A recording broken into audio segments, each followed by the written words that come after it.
This is the Mixtape Podcast. I am your host, Mark. If you enjoy this week's episode, please feel free to rate it 5 stars wherever you listen to your podcasts. You can find over 140 archive episodes just by visiting themixtapepodcast.com. And there you will also find the link to my Mixcloud. On the Mixcloud channel, you can also hear the music that my guests pick for their mixtape. Also on the website are my social media links and YouTube channel. You can find all of that good stuff at themixtapepodcast.com. Thanks so much for listening, and I hope you enjoy this week's episode. Hello and welcome to today's mixtape for Radio Fremantle 107.9 FM and the mixtapepodcast.com. Joining me today, it's an absolute pleasure to welcome Gavin Rossdale from Bush. How are you, mate? I'm doing good. Enjoying your accent and like my thoughts of home. Yeah, for sure. Whereabouts are you at the moment, mate? You in LA at the moment? I'm in Los Angeles, and in fact, I go to London on Saturday to start some European festival shenanigans next week. End of next. Oh, okay. Yeah, festival season at the moment, I think. Yeah, for sure.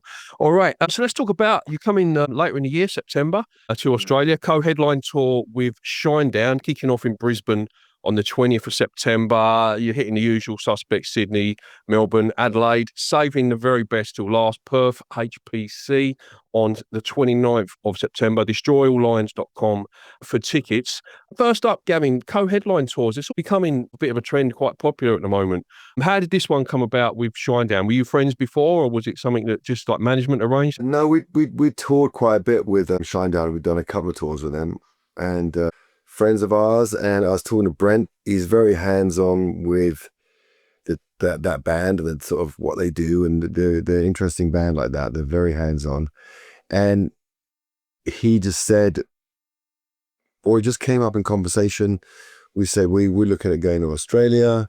He was like, so it would really make sense and make for a good night and bigger venues, a little bit of safety we provide each other to do it together and to do a co-headline. And I think that's brilliant. I love the idea that fans get like that much in one night.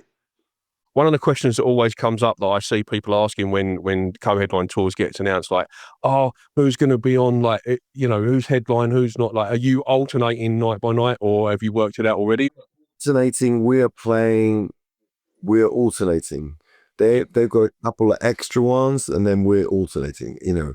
I haven't been quite in that negotiation. I was just thought we should just flip, make it fair, but I don't know how that ended up. But it doesn't really matter because they're all indoors, so it's the same length of time.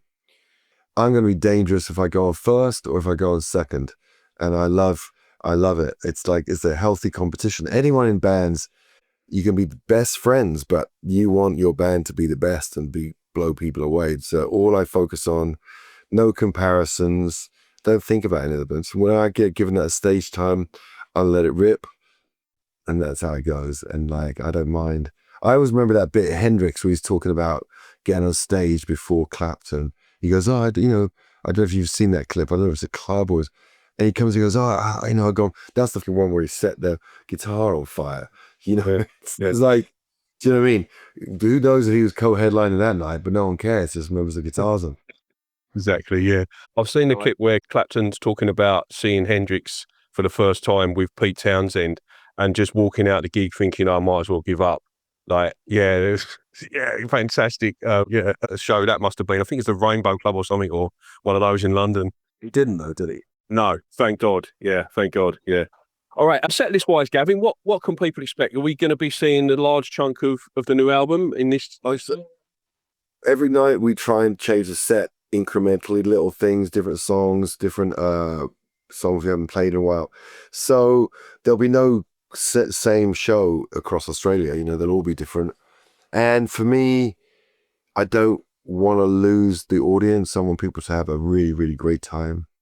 And so it's never going to be a difficult set list where it's like, oh no, why are we in a 5-song quagmire or something like, the 4th album or something like that. So it's just try and keep it as I always imagine myself in the crowd. I imagine myself, what's the funnest to sing? What's the best to play? What's exciting? What's going to lift people up? What's going to make a difference in their lives and make you remember them forever? So just small challenges like that I think about. And on the new album, I Beat Loneliness, or new album, I say it's your latest album, came out, I think, last year. A lot, or even in the title itself, and the sort of the themes of the album are sort of, you know, loneliness, depression, and mental health. And where were you when you wrote that? Was that where you were in your mental space when you were writing the album, or is that something that you've just felt like you needed to write about? I was really thinking about, I was thinking about writing a 10th record, and I was like, well, what's interesting about you, to myself, you know, I was having a conversation, like, what can I offer? Like, why should I make another record? And just thought you could bring this perspective. I've had it for years. I've got a song, Loneliness is a Killer. I got Flowers on a Grave. I've got, from the first record, there's Glycerine, I'm never alone, but I'm alone all the time. I've always had those themes.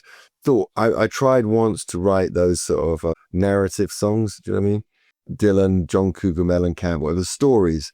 I was so terrible at it. I did once. So after that, I just did like shards of emotions and feelings and like explosive energy.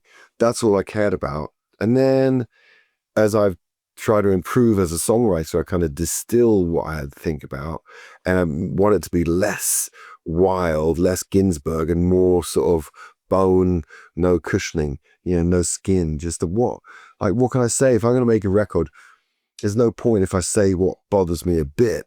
I've got to say what bothers me a lot. So it gives a currency and makes it sort of urgent. And I think that it's much more fun to make urgent music that is about real life than anything I can think of. So it's just a snapshot of where I'm at. And when I do the set with all these different songs, all these different albums, all these different decades, there's still the thread of mental health, awareness of yourself, isolation, love, loss, all these things, magic, betrayals, all the fabric of life is in there across it. It's really fun to play a longer set. You're listening to the Mixtape. Talking about sets as well, on the other end of the spectrum, I wanted to chat briefly about your Tiny Desk show that you did very recently. Sensational, mate. Honestly, I watched it the other week. So good. I was listening to a podcast the other day. I don't know if you can confirm this or not, but I heard that the Tiny Desk people, they literally draw names out of a hat in terms of who comes on the show. Is that true, or do you know how that sort of works? Not at all. No way. I think they're really highly curated. You know what I mean? It's like they don't shut their eyes and just like, whoopsie, here we go. Yeah. There's Justin Timberlake again. You know, people apply like they ask to be on, or their publicists ask to be on, and they get so many people asking to be on that they put like, you know, 20 or whatever in a hat that they pick, and then they pick some out. I think that's what I heard on the Rest is Entertainment podcast. I'm glad I got picked. I don't know how that worked, but I'm still certainly glad picked out of the hat. If that's the case, that's the case. But it feels a little hands off to me. But maybe. I mean, I don't know. Yeah. And did you prepare for that sort of the versions that you played in that set? Would you put a lot of time into rehearsing for that? Because it looked like you did, like you came off like spectacularly. Thank you. I watched a few of them, and I noticed that what I thought was the most successful of them. For example, my band really wanted to get there, like, we've got to get a choir, singers in, and I was like, but when I watched it, with anytime people try and do lots of things, like for me, the best person making music anyway is Billie Eilish. And when she did it with her brother, who's also absolutely brilliant, it's just her voice and his guitar note. It's not even a chord. And it's so intimate that that's what we went for, to try and think about how to make it. I wanted to make it as strict as possible. So we didn't get the choir and look, you know, we have a lot of some people have a lot of backing singers, and it's a cool sound. But for me, what worked for us was to strip it as much as possible. And also for me, like on Glycerine, it was really fun to get that much a cappella. When I was doing it, I was thinking, it's like gliding. I was like, don't up. Because it's like in this, you know what I mean? You could easily, if I just change the tempo, change the timing.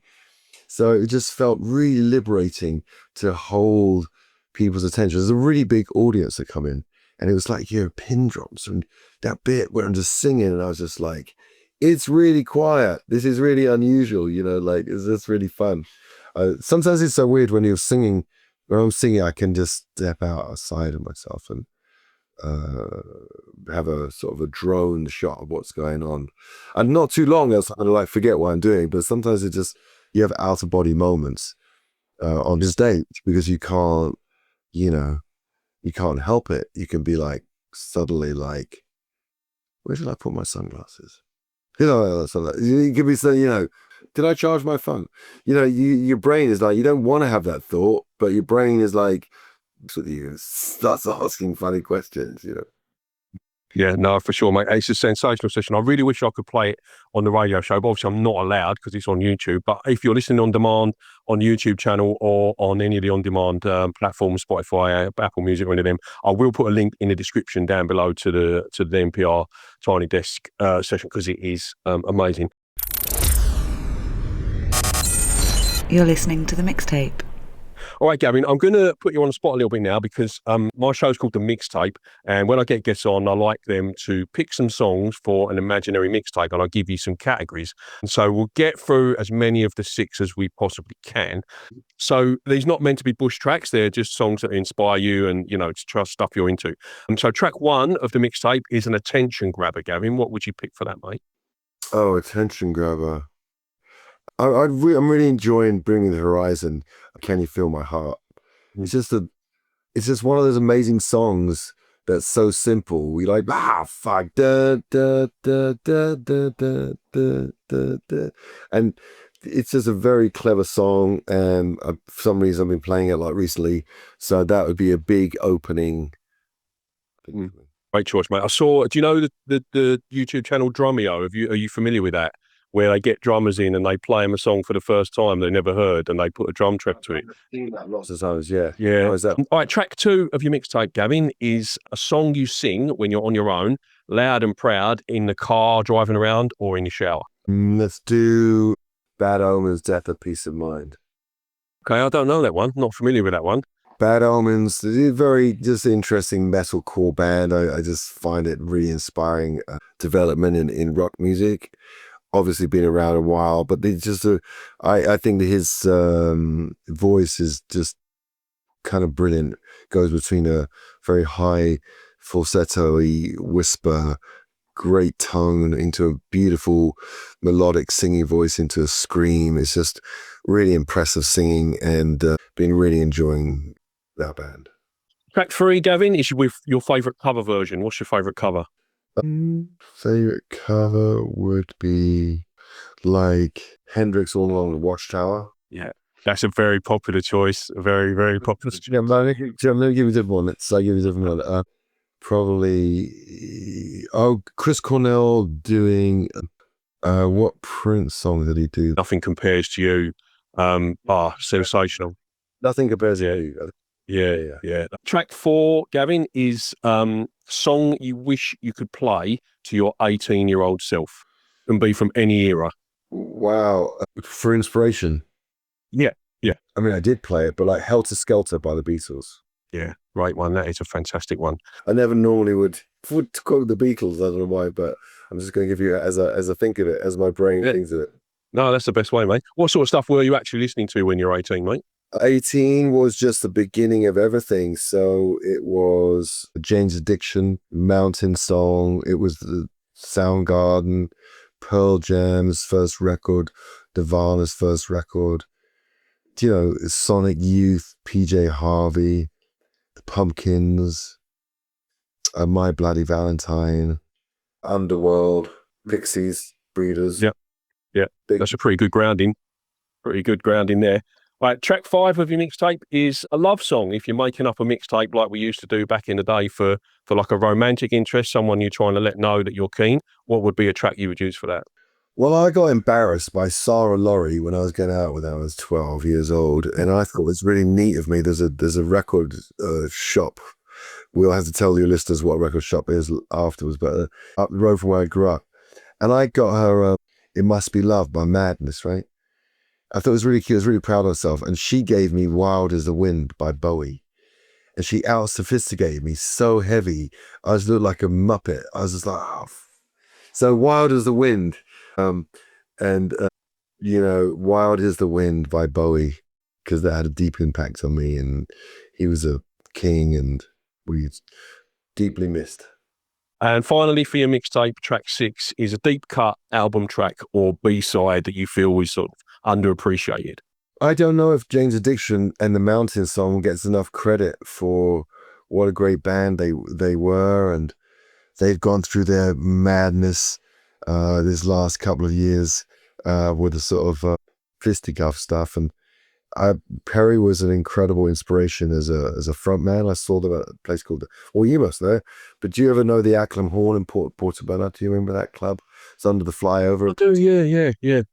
And I was lucky enough to see Jane's Addiction with Eric Avery, the original bassist, and when I saw Perry performing, and he's since become a friend of mine, and I love him dearly. He really inspired me and gave me the sort of focus of like, wow, what a frontman can be, like a shaman on stage.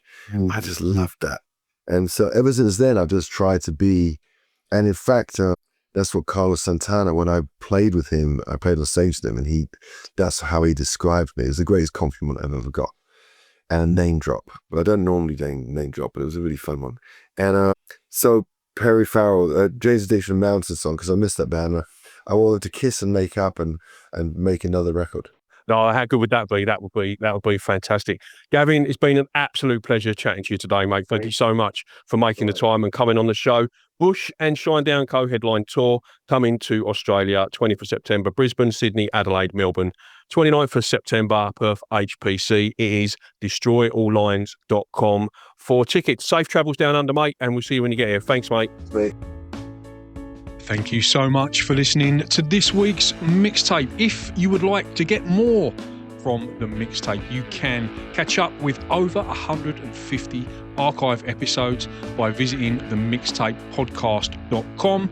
Also there you'll find links to the YouTube channel, my social media pages and my Patreon if you would like to get even more content that doesn't go out on the radio show or the podcast. You can secure your mixtape backstage pass. All of those links are available at themixtapepodcast.com. You've been listening to The Mixtape and I've been your host, Mark. Until next time.